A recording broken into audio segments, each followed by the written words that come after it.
내가 산을 향하여 눈을 들리라. 나의 도움이 어디서 올까?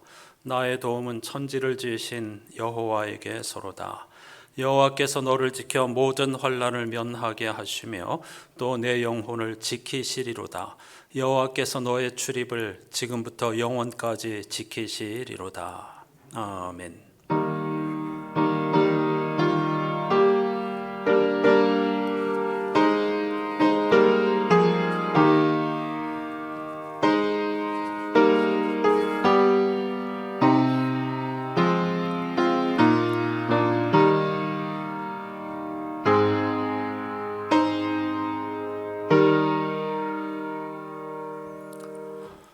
마른 뼈처럼 보이던 앙상한 나뭇가지에 생명의 기운을 불어넣어 다시 황홀한 꽃잔치를 허락하신 하나님을 찬양합니다.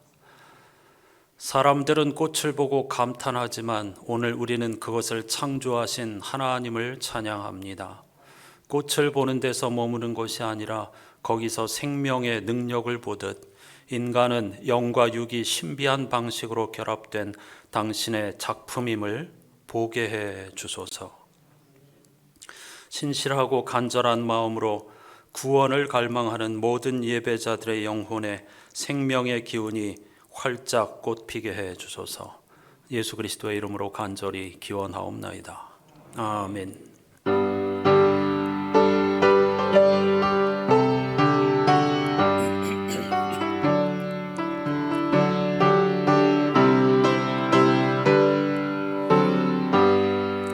주 예수 이름 높이어 다 찬양하여라. 다 찬양하여라. 금멸류관을 들여서 만유의 주를 찬양하세. 찬양 찬양 찬양 만유의 주 찬양. 주 예수 당한 고난을 못 잊을 죄이나 못 잊을 죄이나 내 귀한 보배 바쳐서 만유의 주를 찬양하세. 찬양 찬양 찬양 만유의 주 찬양. 이 지구 위에 거하는 온 세상 사람들, 온 세상 사람들 그 크신 위엄 높여서 만유의 주를 찬양하세. 찬양 찬양 찬양 만유의 주 찬양.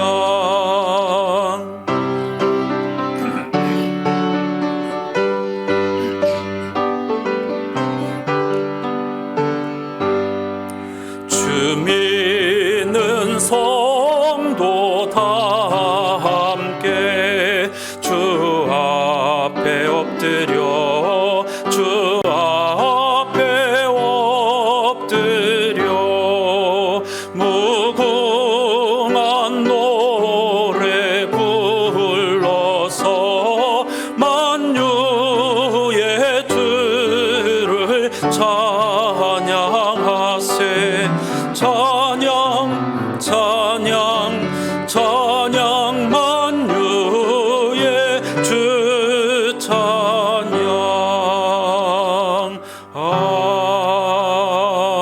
아멘.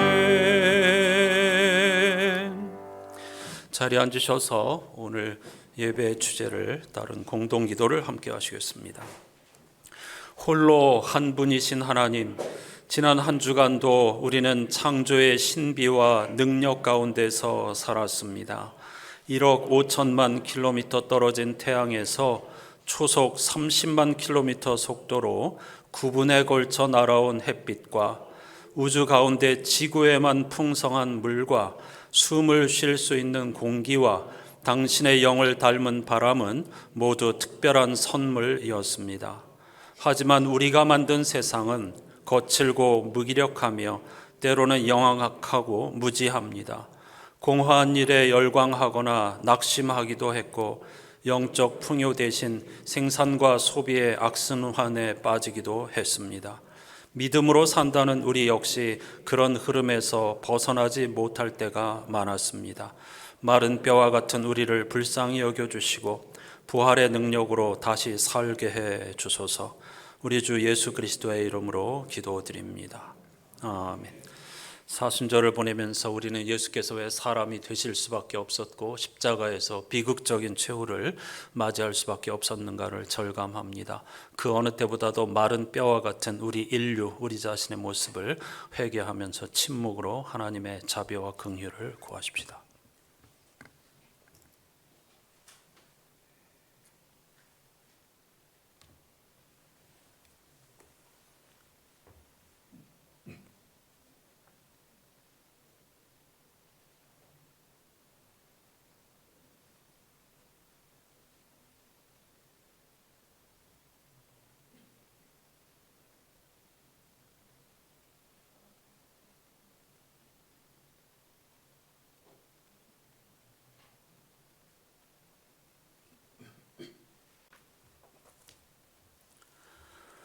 마른 뼈에 생기를 불어넣어 다시 살게 해주신 하나님의 말씀이 여기 있습니다. 그러나 여호와께서 기다리시나니 이는 너희에게 은혜를 베풀려 하시며 일어나시리니 이는 너희를 긍휼히 여기려 하심이라. 대저 여호와는 정의의 하나님이심이라. 그를 기다리는 자마다 복이 있도다. 아멘.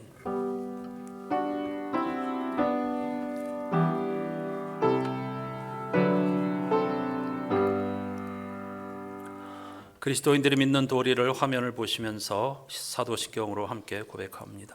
나는 전능하신 아버지 하나님 천지의 창조주를 믿습니다. 나는 그의 유일하신 아들 우리 주 예수 그리스도를 믿습니다. 그는 성령으로 잉태되어 동정녀 마리아에게서 나시고 본디오 빌라도에게 고난을 받아 십자가에 못 박혀 죽으시고 장사된 지 사흘 만에 죽은 자 가운데서 다시 살아나셨으며 하늘에 오르시어 전능하신 아버지 하나님 우편에 앉아 계시다가 거기로부터 살아있는 자와 죽은 자를 심판하러 오십니다. 나는 성령을 믿으며 거룩한 공교회와 성도의 교제와 죄를 용서받는 것과 몸의 부활과 영생을 믿습니다. 아멘. 이번 주 성서일과표에 포함된 시편 130편 말씀을 교독하지요. 여호와여, 내가 깊은 곳에서 주께 부르짖었나이다.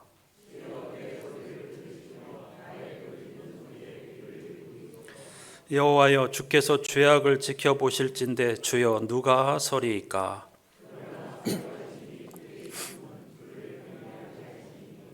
나 곧 내 영혼은 여호와를 기다리며 나는 주의 말씀을 바라는도다.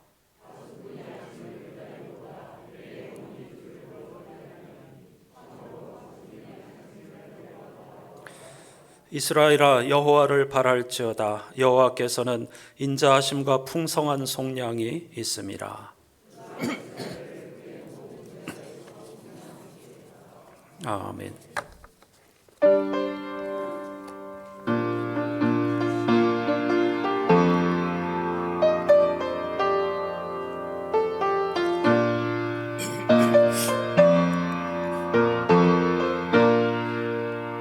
영화로운 주 예수의 십자가를 생각하면 세상 부귀 모든 영화 분토만도 못하도다. 오 갈보리, 오 갈보리, 주 예수 나를 위하여 십자가에 못 박히신 보배로우신 나의 주 구주께서 죽으실 때 성전 휘장 찢어지어 구원의 길 여심으로 천국 기쁨 주셨도다. 오 갈보리 오 갈보리 주 예수 나를 위하여 십자가에 못 박히신 보배로우신 나의 주 구주 예수 갈보리에 흘린 피와 물 가지고 나의 몸과 영혼까지 구속하여 주셨도다. 오 갈보리 오 갈보리 주 예수 나를 위하여 십자가에 못 박히신 보배로우신 나의 주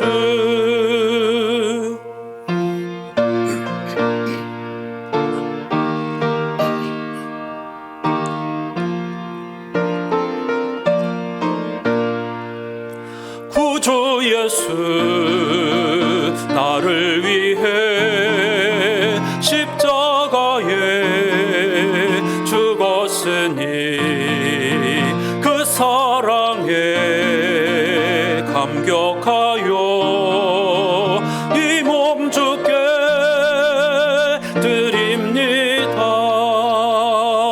오 갈보리 오 갈보리 주 예수 나를 위하여 십자가에 못 박히신 보배로우신 나의 주.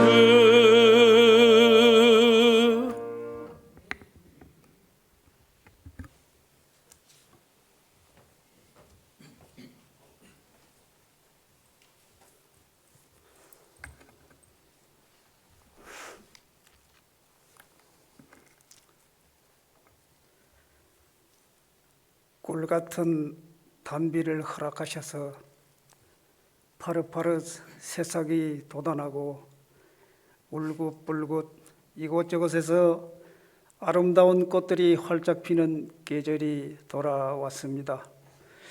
우리에게 새로운 계절로 기쁨을 주심을 감사를 드립니다. 푸른 들판을 보면서 하나님의 관대하심을 찬양하게 하시니 감사를 드립니다.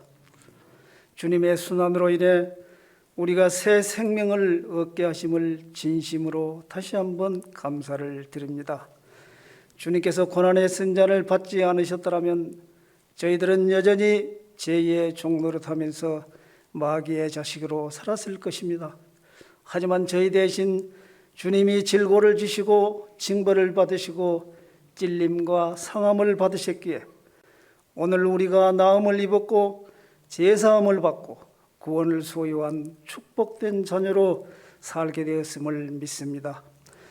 그러므로 십자가에 달리셨던 주님을 기억하고 주님의 그 위대하신 사랑에 늘 감격하며 주님을 사모하는 저희들이 다 되게 하여 주시옵소서.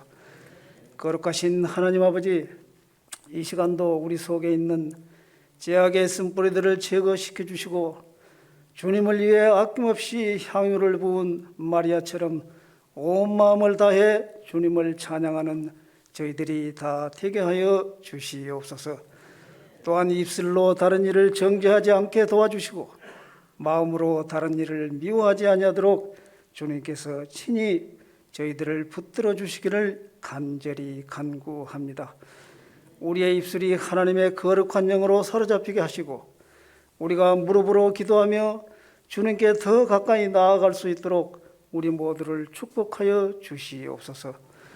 또한 주님의 피 묻은 십자가를 언제나 사랑하게 하시고 주님께서 받으셨던 고난의 쓴잔을 이제 우리가 받게 하여 주시옵소서. 주님의 사랑을 기억하며 다른 이들의 가슴에도 주님의 사랑을 심을 수 있도록 축복하여 주시옵소서. 또한 주님의 핏값을 주고 사신 교회에도 종교적인 거칠애들로만 가득 찬 외식하는 교회가 되지 말게 하시고 진정으로 주님의 이름을 드높이고 죄악의 사슬을 풀어 생명과 자유를 주신 주님을 우리 모두 함께 기쁨으로 찬양할 수 있는 교회가 되게 하여 주시옵소서. 은혜가 풍성하신 주님, 아직도 주님을 본받기에 힘겨워하는 저희들을 긍휼히 여기시고 주님의 십자가 사랑만 붙들고 이 어두운 세상을 십자가의 정신으로 밝히며 불꽃처럼 살아갈 수 있는 저희들이 다 되게 하여 주시옵소서. 이 시간도 특별히 간구하옵기는 이 나라를 불쌍히 여겨 주시옵소서. 갈수록 나라가 어수선해지고 경제적 불안은 물론 정치하는 위정자들과 진영 간의 갈등이 심화되고 있사오니 평화의 왕이 되시는 주님께서 이 민족을 치료하시고 건지시기를 간절히 간구드립니다. 아버지, 이 나라는 어찌하여 이리도 어두워져만 가고 있는지 주님, 우리들로 하여금 이 세상에 빛이 되게 하시고 이 나라를 위하여 간절히 기도할 수 있는 귀한 믿음을 더욱 허락하여 주시옵소서. 사랑하시는 주님, 이 자리에 있어야 할 권속들이 보이지 않습니다. 우리는 일일이 다 알 수 없사오나 주님께서는 모든 것을 다 알고 계십니다. 그들의 형편 처지에 따라서 고쳐주시고 만져주시고 위로해 주셔서 그들이 새 힘을 얻어 하루속히 주님의 몸된 성전에 나와 우리와 함께 기쁨으로 하나님께 예배드릴 수 있도록 한량없는 은혜를 베풀어 주시옵소서. 사랑하시는 주님, 오늘도 생명의 말씀을 전하시기 위하여 단위에 서신 목사님을 영육간의 강건함으로 붙들어 주시고 구원의 복음을 힘있게 선포하실 수 있도록 인도하여 주시옵소서. 이 시간도 이 예배를 위하여 돕는 손길들이 있습니다. 반주자로, 차량봉사로, 특히 힘든 교회 청소로, 꽃꽂이와 미화로, 안내원과 주일학교 교사로, 그 외에도 기도와 감사로 봉사하고 수고하는 모든 손길 위에 하나님의 특별하신 은혜와 사랑이 넘치시기를 간절히 기원합니다. 오늘도 이 예배의 시종을 주님께 의탁하오며 우리를 십자가의 사랑으로 구속하신 우리 주 예수 그리스도의 이름으로 간절히 기도드립니다. 아멘.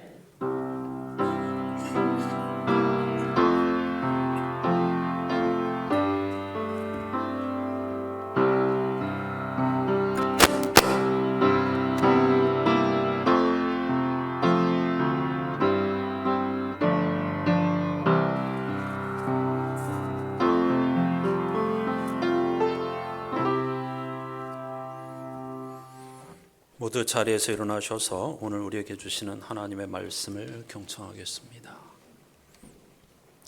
사순절 5번째 주일에 주시는 하나님의 말씀은 구약성서 에스겔 37장 1절로 6절까지입니다. 오늘은 새 번역으로 읽겠습니다.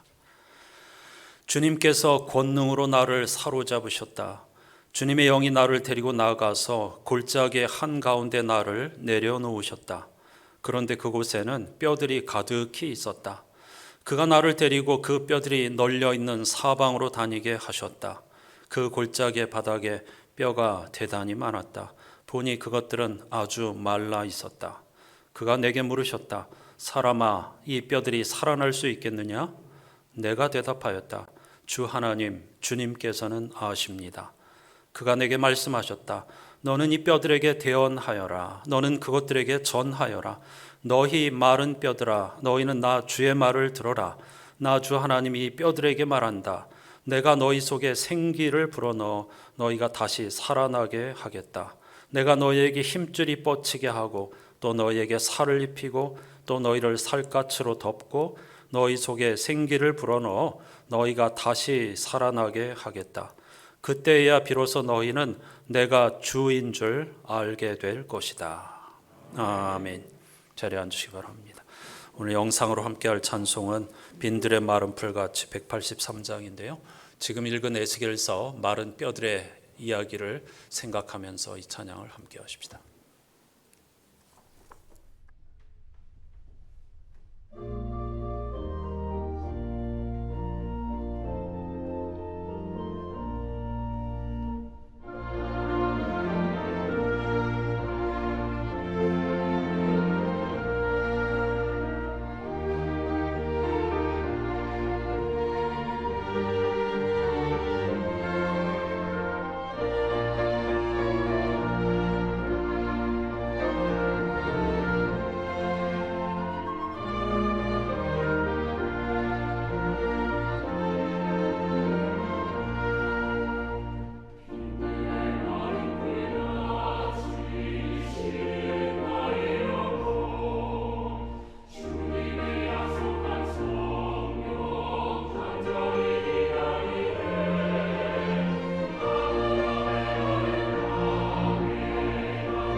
아멘. 오늘 이 뼈들이 살아나겠느냐 하는 질문에 대한 대답이 바로 이 찬송에 있습니다. 하나님의 살아계신 영, 하나님의 기운이 우리의 인격을 날마다 새롭게 변화시켜 주시고 생명 충만한 삶으로 인도해 주시기를 주님의 이름으로 축복합니다. 이번 주 설교의 틀을 모두 정했을 때에 주말에 한 편의 설교를 읽게 되었습니다. 제가 책을 통해서 아주 많은 배움을 얻고 또 존경하는 목사님 가운데 한 분인데요. 미국 워싱턴 사김의 교회 감리교회입니다. 김영봉 목사님의 지난주일 설교를 읽게 되었습니다. 지난주일에도 제가 여러분에게 잠시 말씀드렸지만은 요즘에 우리에게 큰 충격을 준 나는 신이다라는 다큐멘터리를 주제로 그것을 우리 성도들이 어떻게 읽고 받아들여야 하는가, 무엇을 생각해야 하는가를 주제로 하는 설교인데요. 여러분과 이것을 나누어야 되겠다고 생각했습니다. 전체는 아니고 요약한 것을 먼저 전해드리고 이걸 토대로 해서 자연스럽게 오늘 본문으로 넘어가 보겠습니다. 지금부터는 김영복 목사님의 지난주일 설교 원고입니다. 이 작품은 오늘을 사는 사람들이 얼마나 심하게 병들어 있는지를 뼈아프게 보여줍니다. 이단이나 사이비 현상은 언제나 있었지만 이토록 거대한 스케일로, 이토록 참담한 양상으로, 이토록 악한 모습으로 우리 사회 안에 기생하고 있었다는 사실은 우리 사회가 그만큼 심하게 병들어 있다는 뜻입니다. 이단 사이비 집단은 언제나 사람들의 병적 심리와 사회의 병리적 현상 안에서 기생합니다. 지금의 한국 사회의 병리 현상이 얼마나 심각한지를 생각하면 앞으로 이보다 더 심한 사태가 일어날 수도 있음을 부정하지 못합니다. 따라서 우리는 이것을 종교의 문제로만 보지 말아야 합니다. 우리 시대 사람들의 인간성의 문제요, 사회적 질병의 문제입니다. 절대적인 존재에게 자신을 온통 내어 맡기지 않으면 불안하고 공허하여 살 수 없는 사람들이 너무도 많다는 뜻입니다. 종교 사기꾼은 그런 환경 속에 비집고 들어가 자신의 왕국을 건설합니다. 그런 사람들을 보듬어주고 다독여주고 안심시켜줄 관계의 안전망이 그만큼 망가져 있다는 뜻입니다. 그런 상황에서 사람들이 찾는 돌파구는 건강할 수가 없습니다. 믿는 이들은 이 작품을 한층 더 진지하게 대해야 합니다. 저는 이 작품을 오늘의 시대에 믿는 이들에게 주시는 하나님의 강력한 경고라고 받아들입니다. 참고로 김 목사님은 이 작품을 보지 말라고 권하고 있습니다.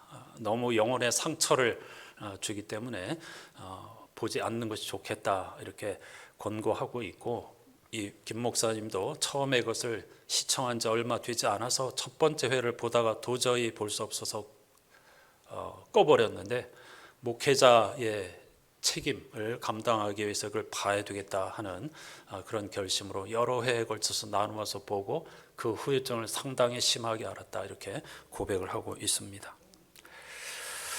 먼저 저 같은 목회자들에게 이 작품은 위기의식을 가지게 합니다. 내가 복음을 바로 믿고 있고 바로 전하고 있는지를 심각하게 반성하게 만듭니다. 나의 생각과 말과 행동에는 그런 악이 없는지를 돌아보게 합니다. 이 작품에서 다루어진 4명의 교주는 악의 극단까지 간 사람들입니다. 그 사람들은 처음부터 그토록 지독한 악만은 아니었을 겁니다. 작은 악을 하나씩 허락하다 보니 악의 화신이 된 것입니다. 그들도 처음에는 주저하면서 혹시나 벌을 받지는 않을까 두려워하면서 그 악을 행했을 것입니다. 하나님이 계시다면 당연히 벌을 받아 마땅한 악을 행했는데 아무런 반응이 없으니 어느 순간부터는 대놓고 악을 행했을 것입니다. 그들도 처음에는 하나님을 믿었겠지만 악을 쌓아 올리는 과정에서 어느 순간부터 믿지 않게 되었을 것입니다. 그때부터 하나님은 이용해 먹기에 가장 쉽고 유익한 도구로 전락했을 것입니다. 작은 악은 잘 드러나지 않습니다. 감추기 쉽습니다. 별로 중요해 보이지도 않습니다. 얼마든지 합리화할 수 있습니다. 우리의 이성은 악을 선으로 미화시키는 데 있어서 탁월한 능력을 가지고 있습니다. 그러므로 냉철하게 자신을 돌아보고 날카롭게 자신을 성찰해야 합니다. 그렇게 하지 않으면 스스로를 속이고 다른 사람을 속이면서 악의 길로 향하는 자신을 알아차리지 못합니다. 누구나 그럴 수 있습니다. 이 작품에 나오는 4명의 교주는 작은 악을 소홀히 하면 누구나 그런 괴물이 될 수 있다는 증거입니다. 이런 상황에서 고개를 빳빳이 세우고 나는 그들과 다릅니다 하고 외쳐보아야 소용없습니다. 당신도 같은 종류지? 라는 비난과 조롱을 우리 시대의 목회자들은 아무 말 없이 감수해야 합니다. 그런 악에서 온전히 자유로운 사람은 아무도 없기 때문입니다. 우리 중에 그럴 리가 없는 사람은 아무도 없습니다. 이 작품을 보고 진지하게 자신을 돌아보아야 한다는 점에서 여러분도 예외가 아닙니다. 이 작품을 본 사람들이 이구동성으로 하는 말이 있습니다. 저런 엉터리 같지도 않은 교주의 말과 행동에 넘어가다니 도대체 제정신인지 모르겠다.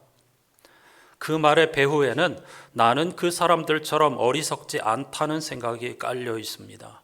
하지만 교주들이 처음부터 그렇게 악하지 않았던 것처럼 신도들도 처음에는 다른 사람들과 별로 다르지 않았습니다.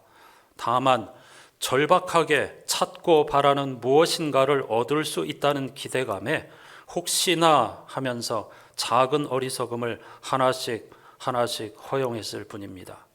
그 작은 어리석음이 쌓이고 쌓이다 보니 거대한 어리석음이 되어버렸고 헤어날 수 없는 구덩이에 빠져버렸습니다. 사교의 지도자들은 인간의 부정한 탐욕을 무한 긍정하고 부단히 자극합니다. 그리고 그 탐욕을 채워주겠다고 약속합니다.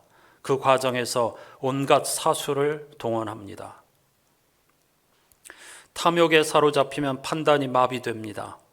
우리는 어떻습니까?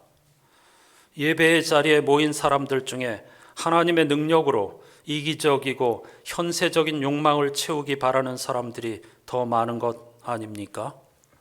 탐욕을 내려놓고 하나님께 더 가까워지려는 진지한 열심으로 예배의 자리를 찾는 사람들보다 내가 바라고 원하는 것을 더 쉽게, 더 빠르게 얻고 싶고 채우고 싶어서 나온 사람들이 더 많지 않습니까? 그런 사람들은 누군가 그럴듯한 말로 그 욕망을 자극하면서 그것을 채워줄 것 같은 사람을 보면 솔깃해집니다. 이단 종파가 기존 교인들을 우선적인 표적으로 삼는 이유가 여기에 있는 것이 아닐까요? 교회 다니는 사람들 중에 이기적이고 현세적인 욕망을 채우기 위해 분투하는 사람이 많다는 것을 알기 때문이 아닐까요? 따라서 목사인 제가 다큐멘터리에 나오는 교주들과 그리 멀지 않다고 인정하는 것처럼 여러분도 거기 나오는 광신도들과 그리 멀지 않다는 사실을 인정해야 합니다. 그들의 모습을 통해 과연 나는 하나님 앞에 부정한 탐욕을 비우기 위해 힘쓰고 있는지를 물어야 합니다. 엄밀하고 냉정하게 자신을 성찰하고 믿음을 바로잡는 것, 그것이 이 작품을 통해 하나님께서 우리 모두에게 기대하시는 일이라고 믿습니다. 이렇게 본다면 이 다큐멘터리는 역설적으로 기독교 복음이 왜 오늘날 더 절실해졌는지를 반증합니다. 이 작품이 충격적으로 전하는 인간의 원죄, 다시 말하면 하나님처럼 되고 싶고 하나님처럼 살고 싶은 욕망을 해결하는 길이 바로 복음에 있기 때문입니다. 하지만 작품 속 그들은 안타깝게도 믿음을 오해하였습니다. 교주들과 그들의 협잡군들에 의해 복음을 잘못 배웠기 때문입니다. 기독교 복음은 믿음 안에서 그 욕망을 내려놓는 것인데 그 욕망을 긍정하고 그것을 채우기 위해 힘썼습니다. 신을 추구하되 잘못 추구하니 그들이 추구한 거짓 신에게 버림받은 것입니다. 예수께서는 공생애를 시작하기 전에 40일 동안 금식하며 사탄에게 3가지 시험을 당하셨지요. 그분이 받은 3가지 유혹은 신이 되어 신처럼 행세하라는 한 가지였습니다. 주님은 그 유혹에 털끝만큼도 흔들리지 않으셨습니다. 그분은 높아지고 강해져서 신이 되는 길이 아니라 낮아지고 약해져서 종이 되는 길을 택하셨습니다. 그 선택은 결국 그분을 십자가에 달려 죽게 했습니다. 그분은 사람이 되셔서 사람으로서 이룰 수 있는 가장 낮은 곳까지 가셨습니다. 구원에 대한 올바른 지식이 필요합니다. 구원은 하나님의 사랑받는 자녀로 회복되는 것입니다. 그러기 위해 우리에게 필요한 것은 예수 그리스도를 통해 주어진 은혜에 의지하여 하나님 앞에 무력하게 서는 것입니다. 그리고 그분의 사랑에 자신을 맡기고 살아가는 것입니다. 그 사랑을 얻기 위해 우리가 할 일은 아무것도 없다는 것을 인정하고 그저 그 사랑을 인정하고 그 사랑에 자신을 맡기고 그 사랑을 누리는 것입니다. 우리는 신이 아닙니다. 우리는 피조물로서 온전히 철저히 그리고 전적으로 하나님의 사랑에 기대어 살아가야 하는 존재들입니다. 여기까지가 제가 조금 요약한 것입니다. 조금 전에 제가 우리에게 필요한 것은 예수 그리스도를 통해 주어진 은혜에 의지하여 하나님 앞에 무력하게 힘없이 서는 거라고 했습니다. 하나님 앞에 무력하게 선다는 것을 오늘 본문 에스겔의 환상에 의하면 우리가 마른 뼈와 같은 존재라는 사실을 인정하는 것입니다. 그런데 에스겔은 널브러진 뼈들이 요란한 소리를 내며 서로 이어지고 그 위에 힘줄이 뻗치고 살이 오르고 피부가 덮이는 놀라운 광경을 보았습니다. 그런데 거기에는 영이 없었습니다. 어찌 보면 마른 뼈만 보는 것보다 훨씬 더 충격적이고 고통스럽고 끔찍한 장면이었을지도 모릅니다. 생명이 없는 그런 존재가 누워있기 때문입니다. 거기에 영이 없었기 때문이죠. 하나님께서 거기에 생명의 기운을 불어넣으시자 그들이 살아나 제 발로 일어섰는데 엄청나게 큰 군대 같았다. 이렇게 에스겔이 우리에게 전하고 있습니다. 이런 일이 실제로 일어났을까 하고 생각하는 분들은 없겠죠. 한국교회 교우들은 너무 믿음이 좋아서 이런 것들이 다 실제로 일어났을 거다 이렇게 믿어버리는 경우가 참 많습니다. 실제 아닙니다. 에스겔이 본 마른 뼈와 생기 이야기는 어떤 영적 가르침을 전하기 위한 장치입니다. 고대 유대인들은 이런 방식의 이야기들을 아주 자주 사용하였습니다. 에스겔도 그랬고 이사야도 그랬습니다. 이런 문학적 기법을 묵시문학이라고 합니다. 이사야는 표범과 어린 양이 함께 어울려 살아가는 세상을 보았고 에스겔은 마른 뼈들이 다시 생기를 얻어 일어서는 모습을 보았습니다. 이들은 미래에 대한 어떤 희망을 이런 환상을 통해서 보고 그것을 독특한 문학적 기법으로 우리에게 전해주고 있는 것입니다. 뼈가 말랐다는 것은 희망이 없다는 뜻입니다. 그런데 하나님의 영에 의해 완전히 죽었던 것과 같았던 이스라엘 민족이 해방된다는 것입니다. 그런 해방의 선언, 자유와 회복의 선언을 에스겔이 이런 환상을 통하여서 기죽어 있는 마른 뼈와 같은 채로 모든 것을 포기하고 살아가는 이스라엘 백성들에게 하나님의 말씀을 전했던 것입니다. 오늘 우리들은 이 말씀을 이스라엘 역사를 뛰어넘어서 우리들 개인 혹은 모든 인류의 공동체가 처한 문제의식을 가지고 이 말씀이 전해주는 희망의 약속, 하나님의 약속을 붙들어야 하겠습니다. 오늘 말씀의 제목처럼 이 뼈들이 살아나겠느냐 하는 질문에 대해서 에스겔은 감히 그것을 예측할 수가 없어서 하나님만이 아십니다 라고 대답하였죠. 그런데 하나님께서는 이 뼈들이 다시 살아나는 그런 환상을 통해서 우리에게 희망과 생명과 부활에 대한 약속을 분명히 허락하여 주셨습니다. 오늘 우리는 그 어느 때보다도 마른 뼈와 같은 현실 속에서 살아가고 있습니다. 우리는 과연 다시 살아날 수 있을까요? 그런데 이 물음에 대한 답을 이번 주 성서 일과표가 우리에게 강렬하게 전해주고 있습니다. 다 읽을 수가 없어서 제2독서 로마서 말씀만 보겠는데 에스겔서에서 하나님께서 던지는 질문, 이 뼈들이 살아날 수 있겠느냐에 대한 질문을 예수께서 답해 주시는 그런 장면입니다. 로마서 8장 6절에서 11절까지 말씀이 기록되어 있는데 마지막 결론 부분인 11절만 같이 읽어보겠습니다. 예수를 죽은 사람들 가운데서 살리신 분의 영이 여러분 안에 살아계시면 그리스도를 죽은 사람들 가운데서 살리신 분께서 여러분 안에 계신 자기의 영으로 여러분의 죽을 몸도 살리실 것입니다. 다시 한번, 예수를 죽은 사람들 가운데서 살리신 분의 영이 여러분 안에 살아계시면 그리스도를 죽은 사람들 가운데서 살리신 분께서 여러분 안에 계신 자기의 영으로 여러분의 죽을 몸도 살리실 것입니다. 아멘. 굉장히 꼬여 있는 문장이고 계속 반복되는 문장입니다. 이게 무슨 말인가 하고 질문할 수 있겠죠. 그런데 핵심은 하나님께서 우리를 살리신다는 겁니다. 그걸 예수를 죽은 자들 가운데서 살리신 하나님의 영이 우리 안에 있다면 우리의 죽을 몸도 살려주신다, 이렇게 말씀하고 있습니다. 물론 압축하여도 굉장히 어려운 말씀이죠. 예수를 믿어 생명을 얻는다, 이게 기독교 복음의 핵심입니다.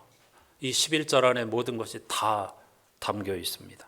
물론 여기서 생명이 도대체 뭘 말하는 거냐, 몸이 뭘 말하는 거냐, 이게 복잡한 문제인데 이런 걸 조금 더 뚫고 들어가야 복음의 진수를 맛볼 수가 있습니다.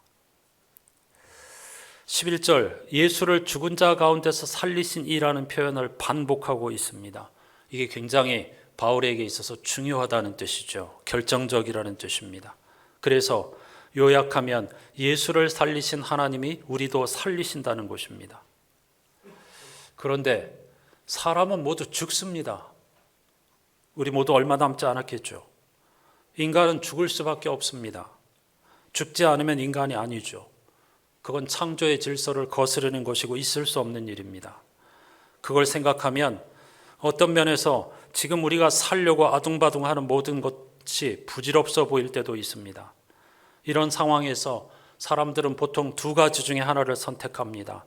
하나는 죽음 자체를 아예 외면하는 것이고, 다른 하나는 가능한 오랫동안 그리고 풍족하게 살아보려고 발버둥 치는 것입니다. 하나님이 우리의 죽을 몸을 살리신다는 말도 결코 쉬운 표현이 아닙니다. 아주 어려운 말입니다.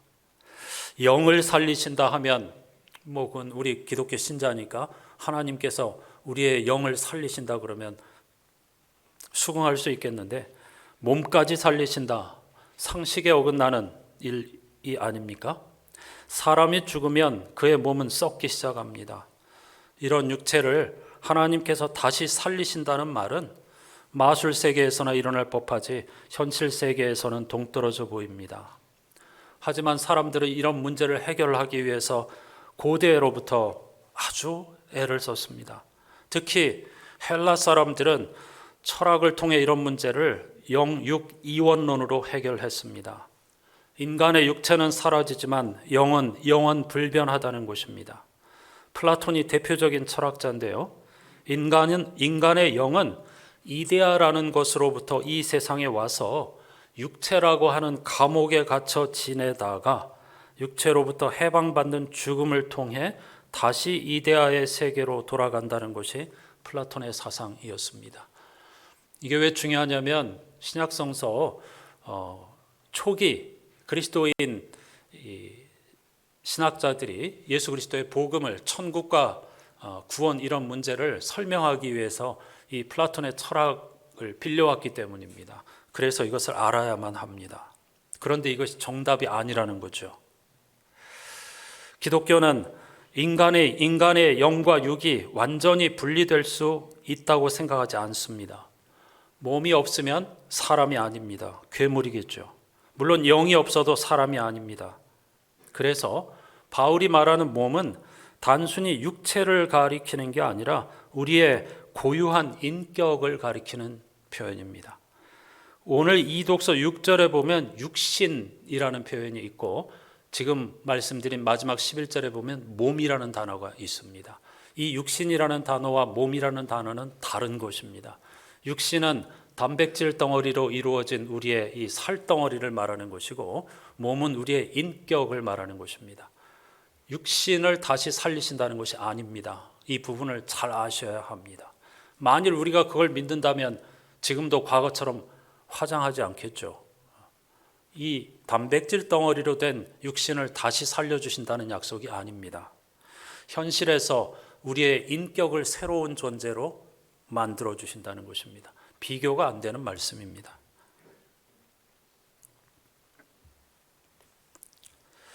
우리의 죽을 몸을 하나님께서 살리신다는 말은 우리의 육체를 그대로 복원한다는 게 아니라 몸을 지니고 살았던 그 한 인격체를 살리신다는 뜻입니다. 이런 깊이를 전혀 모르니까 이단 사이비가 아무렇게나 성서 말씀을 비유적으로 해석하고 거기에 그냥 막 끌려 들어가는 것입니다. 그럴듯하거든요. 근데 이런 깊이로 들어가려고 하면 안 듣습니다. 골치 아프게 도대체 뭘 그런 것까지 알아야 됩니까? 바울은 단백질로 이루어진 육체를 살린다고 하지 않고 인간의 구성 요소인 몸을 살린다고 표현했습니다.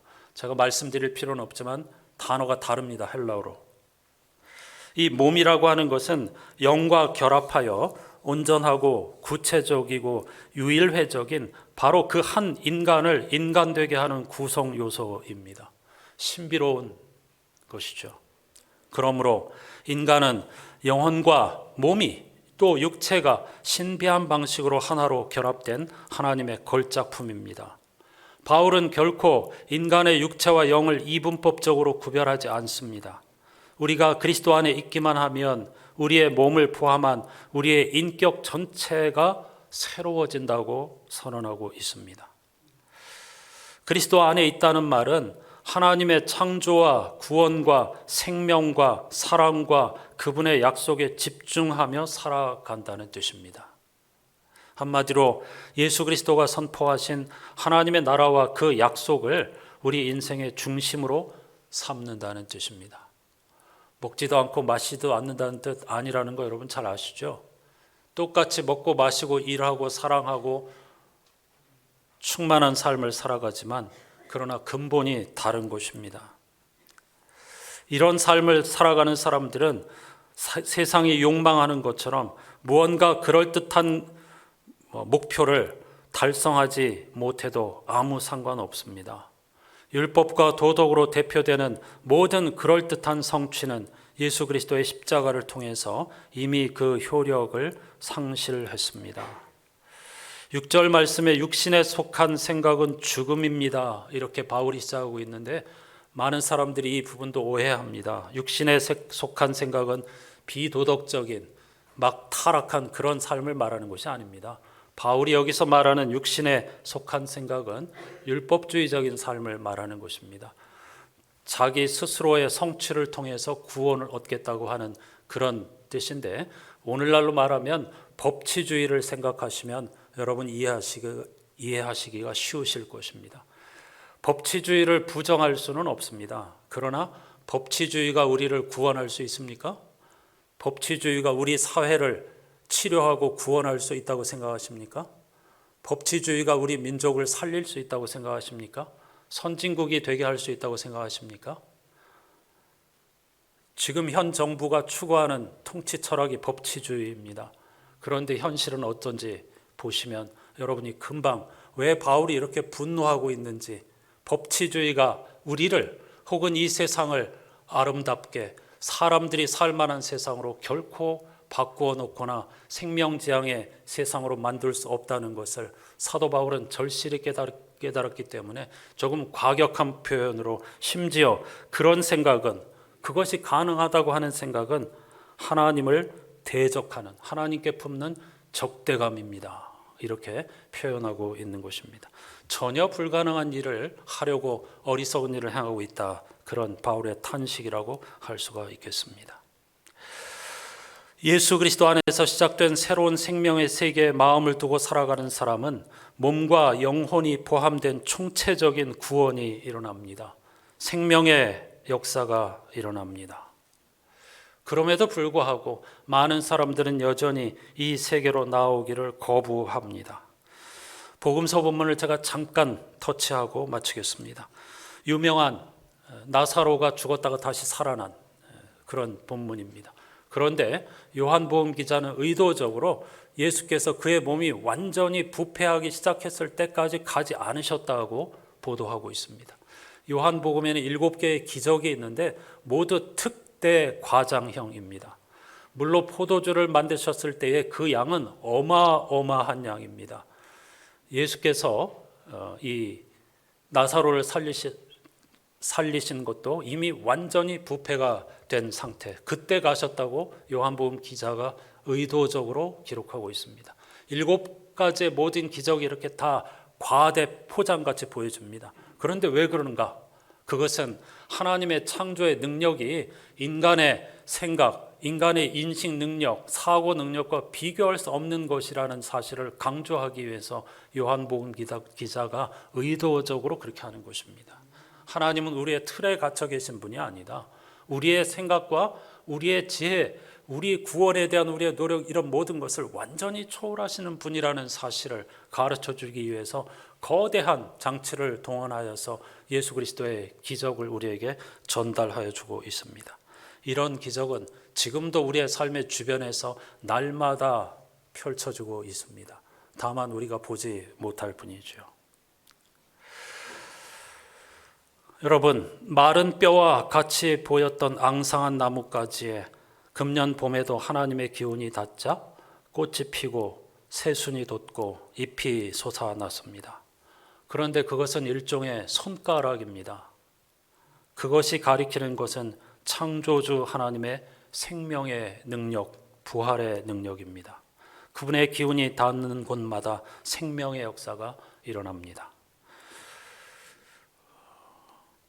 오늘 말씀을 읽으면서 아까 영상으로 본 빈들의 마른 풀가치와 193장 성령의 봄바람 불어오니 이 두 곡의 찬송이 생각났습니다. 그래서 한 곡은 영상으로 보았고 같은 내용이 193장 찬송가에 펼쳐져 있습니다. 성령의 봄바람이라고 할 때에 성령과 바람은 사실 동의적 평행법입니다. 그리스어에서 영과 바람은 같은 단어를 사용하고 있습니다. 영을 직역하면 바람이라는 뜻입니다. 하나님의 기운이 바람처럼 우리의 영혼에 임하면 우리의 마음에 기쁨이 넘쳐나고 주님의 사랑을 갑자기 깨닫게 되고 그 신비를 알고 싶어지고 동시에 우리의 삶의 자리에서는 시기와 질투와 허영심이 사라지는 인격의 변화가 일어납니다. 그런 우리의 놀라운 생명력 기대하면서 찬송가 193장을 함께 합시다.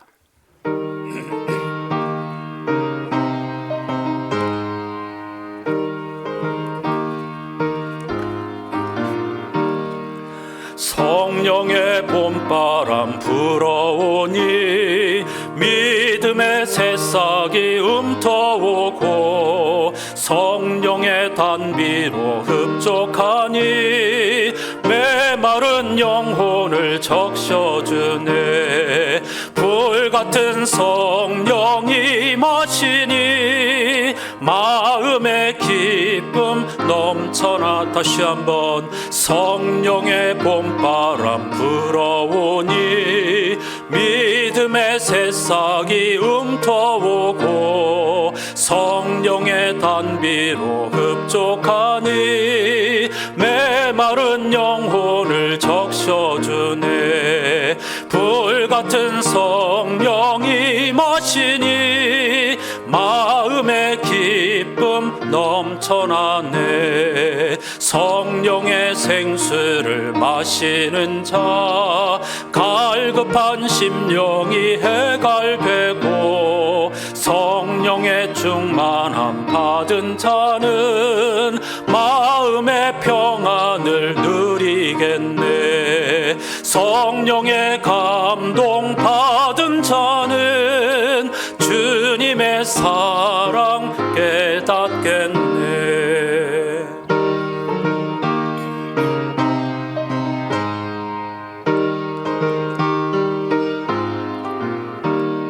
성령의 은사를 받은 자는 시기와 질투가 사라지고 성령의 지혜를 받은 자는 이웃과 한 형제 되었도다. 성령의 권능 받은 자는 사랑의 복음 전파.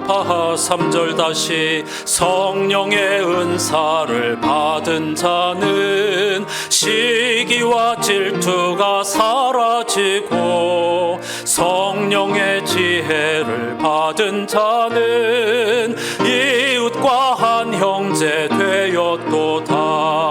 성령의 권능 받은 자는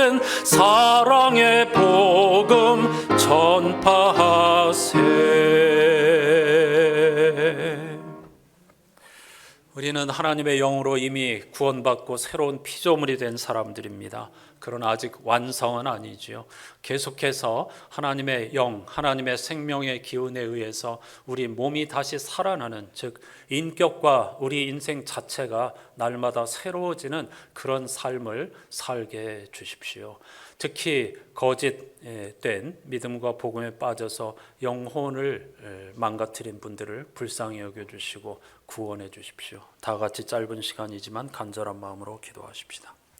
하나님 아버지 감사합니다. 오늘 벌써 3월의 마지막 주일, 또 예수 그리스도의 고난주간을 앞두고 있는 귀한 주일을 우리에게 허락하여 주시고, 오늘 또 교회력에 따른 성서일곱표 말씀의 귀를 기울이면서 예배할 수 있게 해주심을 감사드립니다. 예수 그리스도께서 우리에게 허락하여 주신 복음은 주님 안에서 새로운 생명이 펼쳐졌다는 것입니다. 우리는 예수 그리스도로 말미암아 새로운 생명을 얻었습니다. 고대로부터 마른 뼈와 같이 보이는 제한적인 피조물인 우리들이 생명과 구원을 갈망하면서 온 세상을 향하여 눈을 들고 나의 도움이 어디서 올까 부르짖었는데, 우리의 도움은 천지를 지으신 하나님께로부터 온다는 것을 자연 만물이 증거하고 있고, 예수 그리스도의 성육신과 십자가와 부활이 증거하고 있고, 오늘의 예배가 그것을 증거하는 줄로 믿습니다. 우리들이 이미 죄와 죽음으로 인하여서 망가지고 죽은 존재였지만 하나님께서는 예수 그리스도의 십자가와 부활을 통해서 우리의 죽을 몸을 다시 살려주셔서 누구든지 그리스도 안에 있으면 새로운 피조물이라는 놀라운 선언처럼 새 세상에서 살게 하여 주셨고, 인격의 변화까지 이르는 성도의 삶을 살게 해주심을 진심으로 감사드립니다.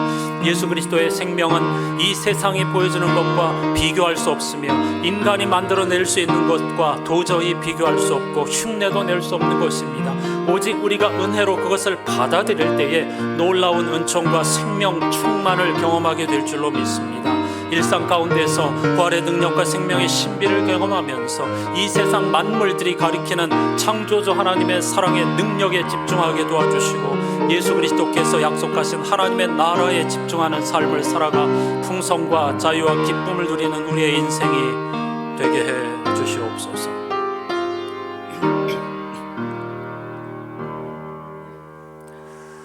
생명의 주인이신 하나님 감사합니다.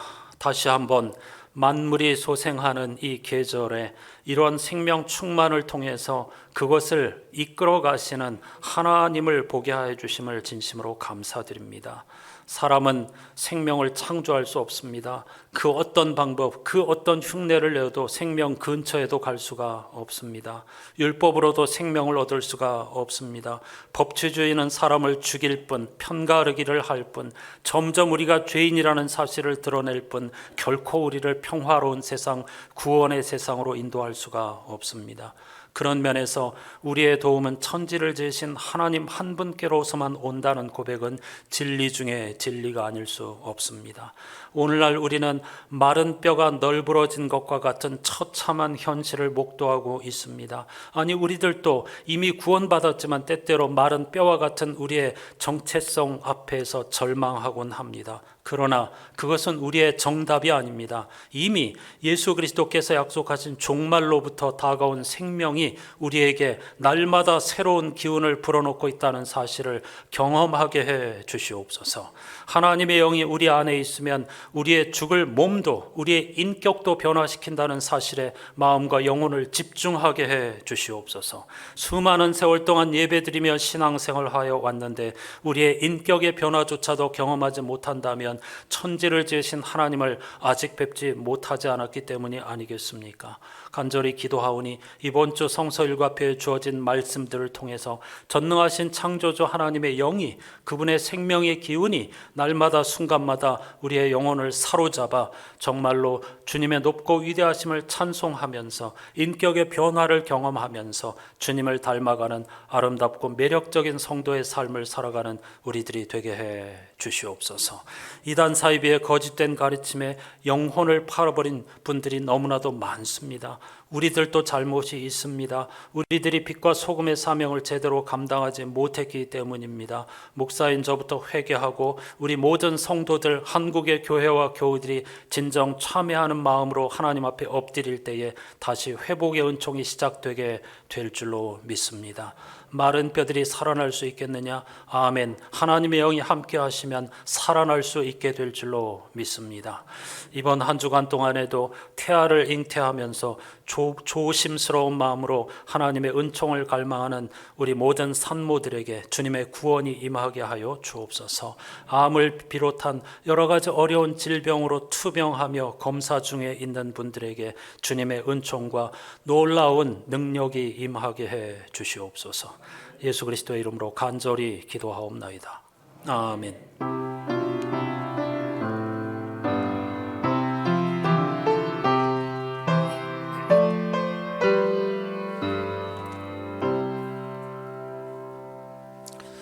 오늘은 이렇게 인사하십시다. 제가 여러분에게 오늘 제목을 가지고 질문하면 여러분은 아멘 다시 살게 될 줄 믿습니다. 뭐라고요? 그보다 훨씬 더 크게 하셔야 됩니다. 이 뼈들이 살아나겠느냐? 아멘만 하셔도 됩니다. 그 안에 다 들어있으니까. 다시 살게 될 줄 믿습니다. 일상에서 그런 경험을 하면서 살아가지 않는다면 도대체 우리가 신앙생활하는 이유가 무엇이 있겠습니까? 힘내시기를 바랍니다. 지난주에도 안내 말씀드렸습니다. 여름 수련회를 준비하고 있는 청소년부에서 미리 준비하고 체력을 기르고 영혼을 만들기 위해서 이 주변에 있는 산을 등반하려는 계획을 세우고 있는데요. 1차로 다음 주일 오후 2시 반 안심산 등반합니다. 많은 분들이 함께 참여해 주시기를 부탁드립니다.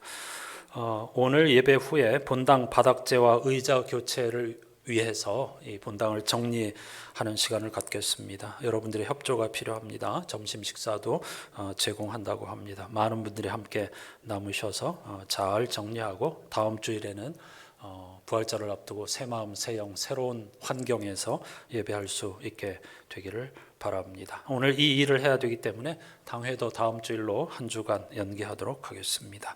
다음 주일은 첫 주일을 맞아서 이삭주기 헌금 주일이고요. 중보기도 제목을 함께 하면서 집중하여서 한 주간을 복되게 살아가시기를 주님의 이름으로 축복합니다. 다 같이 자리에서 일어나셔서 찬양하십시다.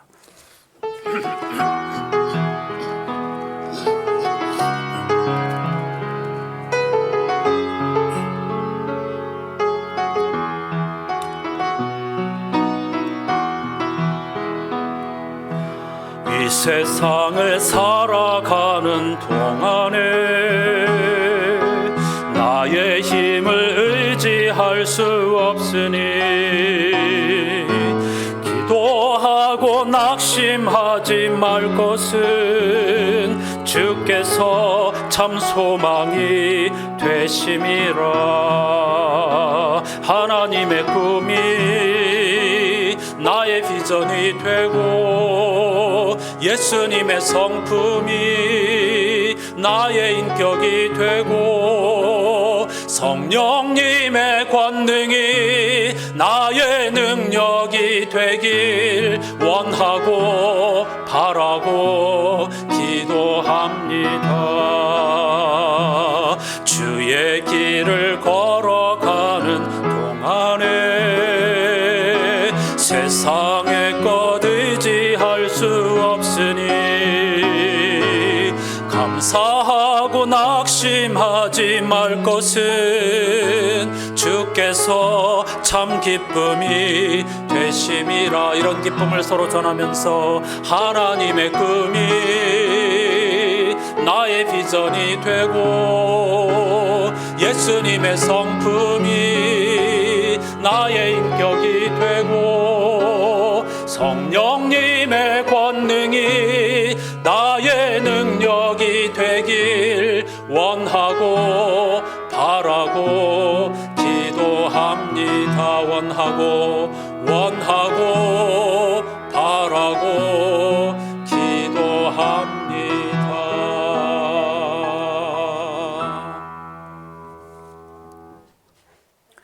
자, 보아라, 내가 너희에게 생명의 숨을 불어넣겠고 너희가 살아날 것이다. 내가 너희에게 힘줄을 붙이고 너희 뼈에 살을 입히고 너희를 살갗으로 덮고 너희 안에 생명을 불어넣겠다. 그러면 너희가 살아나서 내가 하나님인 줄 알게 될 것이다. 아멘.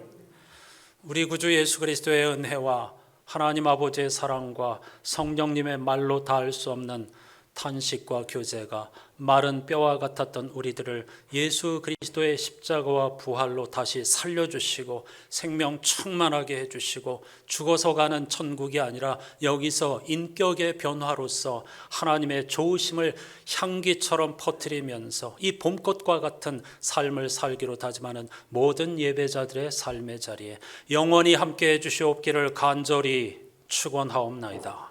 아멘.